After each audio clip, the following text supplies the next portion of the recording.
Severe Weather Awareness Week coming to a close. We've been talking about the importance of being prepared for extreme weather events all this week, and today's theme is hail and wind safety. Here in Nebraska, we know with spring-like weather, spring storms may not be too far behind. We also know these storms are usually accompanied with strong winds and hail.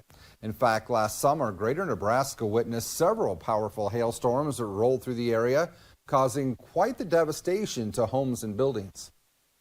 You're talking about a hailstone the size of a softball, and I have a little cast right here, but this is moving at 127 miles per hour just due to gravity as it's hitting the ground.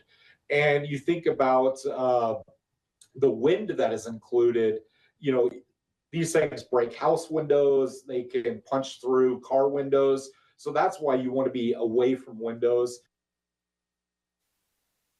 Jacob says if you are caught in the middle of a thunderstorm while kayaking or canoeing, get out of the water immediately and find a sturdy shelter.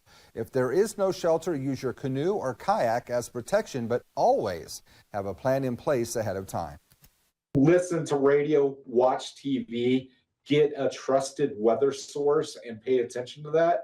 And for areas that don't have cell coverage, you know, where you can follow your favorite app or whatever, weather radio is a really good thing to have.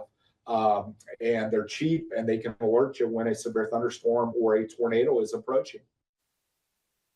Jacob says with Nebraska seeing a longer severe weather season, now is the time for families to go over and implement their safety plans.